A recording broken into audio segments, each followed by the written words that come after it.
Capítulo 10. Curiosos respecto a la existencia. Reconoce la impermanencia, el sufrimiento y la ausencia de ego al nivel más básico, y sé inquisitivo con tus propias reacciones. Averigua por ti mismo el tema de la paz y si es verdad o no que estamos en una situación fundamentalmente alegre.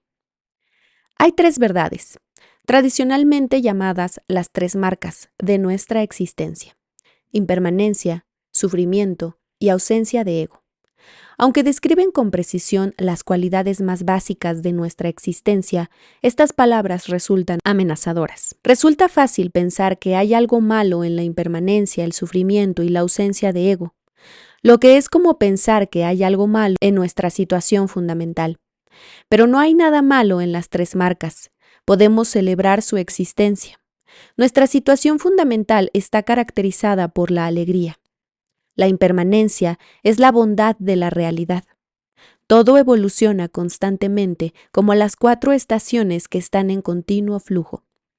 Del invierno pasamos a la primavera, al verano y después al otoño, como el día que se convierte en noche, la luz que se convierte en oscuridad y pasa a ser nuevamente luz.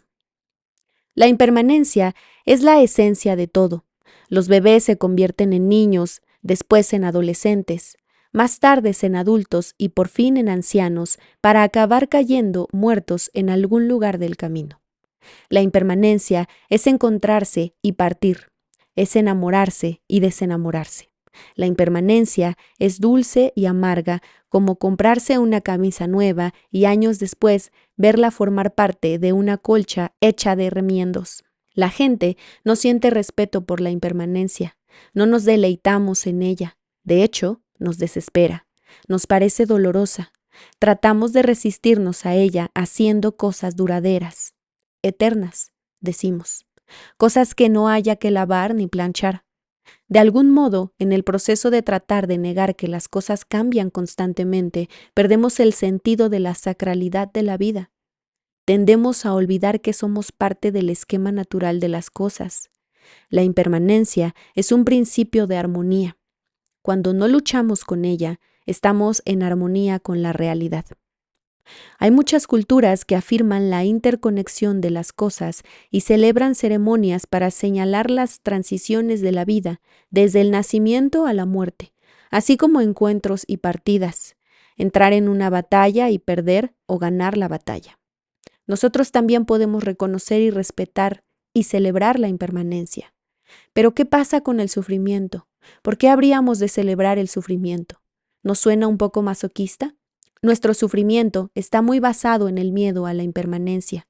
Nuestro dolor está enraizado en una visión parcial y recortada de la realidad. ¿A quién se le ocurrió que podíamos tener placer sin dolor? Pero eso es algo que se promociona ampliamente en nuestro mundo y es una idea aceptada por todos. El dolor y el placer van unidos, son inseparables. Podemos celebrar su existencia, son algo ordinario. El nacimiento es algo doloroso y delicioso. La muerte es dolorosa y deliciosa. Todo lo que acaba también es el principio de otra cosa. El dolor no es un castigo y el placer no es un premio. La inspiración y la desdicha son inseparables. Siempre queremos librarnos del dolor en lugar de ver que funciona en polaridad con la alegría. La cuestión no consiste en cultivar uno de ellos y oponerlo al otro, sino en relacionarnos adecuadamente con el lugar donde estamos. La inspiración y la desgracia se complementan mutuamente, y si solo sintiéramos inspiración, nos volveríamos arrogantes. Si solo tuviéramos desgracias, perderíamos nuestra visión. Sentirnos inspirados nos anima, nos hace darnos cuenta de lo vasto y maravilloso que es nuestro mundo. Las desgracias nos hacen humildes. La gloria de nuestra inspiración nos conecta con la sacralidad del mundo. Pero cuando el tablero se gira y nos sentimos desgraciados, esa experiencia nos suaviza, madura nuestros corazones y se convierte en una base que nos permite comprender a los demás. Podemos celebrar ambas circunstancias, la inspiración y la desgracia. Podemos ser grandes y pequeños al mismo tiempo. ¿Podemos celebrar también la ausencia de ego? Solemos pensar en la ausencia de ego en una gran pérdida, pero en realidad es una ganancia. Reconocer la ausencia de ego nuestro estado natural, es como recuperar la visión después de haber sido ciegos o recuperar la audición después de haber sido sordos. La ausencia de ego ha sido comparada a los rayos del sol. Como el sol no es algo sólido, irradia sus rayos lejos de sí.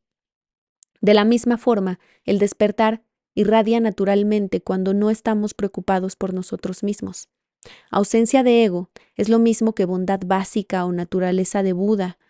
Es nuestro ser incondicional, es lo que siempre tenemos y nunca llegamos a perder. Podemos definir el ego como lo que encubre la bondad básica. Desde un punto de vista experimental, ¿qué es lo que cubre el ego?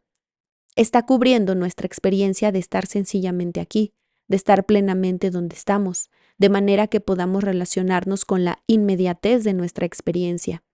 La ausencia de ego es un estado mental que confía plenamente en la sacralidad del mundo, en el bienestar incondicional, la alegría incondicional que incluye a todas las demás cualidades de nuestra experiencia. Entonces, ¿cómo celebramos la impermanencia, el sufrimiento y la ausencia de ego en nuestra vida cotidiana? Cuando la impermanencia se presenta en nuestras vidas, podemos reconocerla como tal. No tenemos que buscar oportunidades de hacerlo. Cuando te quedas sin tinta en el bolígrafo mientras escribes una carta importante, reconócelo como impermanencia. Es parte del ciclo de la vida. Cuando alguien nace y cuando alguien muere, reconócelo como impermanencia. Cuando te roban el coche, reconócelo como impermanencia. Cuando te enamoras, reconócelo como impermanencia y permite que eso haga más intensa la preciosidad. Cuando una relación acaba, reconócelo como impermanencia. Hay incontables ejemplos de impermanencia en nuestras vidas cotidianas, desde el momento en que nos despertamos hasta que nos vamos a dormir, e incluso cuando dormimos. Ocurre constantemente. Esta es la práctica de 24 horas al día. Reconoce la impermanencia como impermanencia. Después podemos reconocer nuestra reacción a la impermanencia. Aquí es donde entra el juego de la curiosidad. Generalmente reaccionamos a los sucesos de nuestra vida siguiendo ciertos hábitos. Nos sentimos doloridos o deleitados, animados o decepcionados, pero en nuestra reacción no suelen estar presentes la alegría ni la inteligencia. Cuando reconocemos la impermanencia como lo que es, también podemos percibir nuestra reacción ante ella. Esto es lo que recibe el nombre de atención, conciencia, curiosidad, inquisitividad. Cualquiera que sea el nombre que le demos, la práctica de llegar a conocernos completamente nos ayuda mucho. Cuando surge el sufrimiento en nuestra vida, podemos reconocerlo como sufrimiento. Cuando tenemos lo que queremos, cuando no tenemos lo que queremos, cuando enfermamos, cuando envejecemos, cuando estamos muriendo. Cuando vemos cualquiera de esas cosas en nuestra vida, podemos reconocer el sufrimiento como lo que es. Entonces podemos sentir curiosidad y tomar conciencia de nuestras reacciones ante él. Generalmente, o bien estamos resentidos y nos sentimos timados, o bien estamos encantados. Pero sea cual sea nuestra reacción, suele seguir un patrón habitual.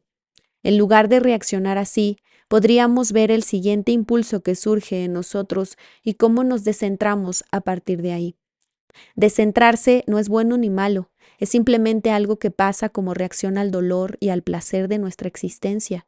¿Podemos simplemente verlo sin juicio y sin intención de enmendar nuestros actos? Cuando surge la ausencia de ego, podemos reconocerla como tal, un momento de frescura, la percepción clara de un olor, de una impresión visual o de un sonido, una sensación de apertura a las emociones o pensamientos en lugar de cerrarnos en nuestros egos limitados y estrechos. Cuando percibimos la amplitud de nuestras vidas, cuando sentimos un silencio en el diálogo continuo que mantenemos con nosotros mismos, cuando notamos de repente lo que tenemos ante nosotros, cuando miramos la realidad de manera fresca y clara y sin retoques, podemos reconocer estas experiencias como ausencia de ego. No tiene por qué ser algo muy importante.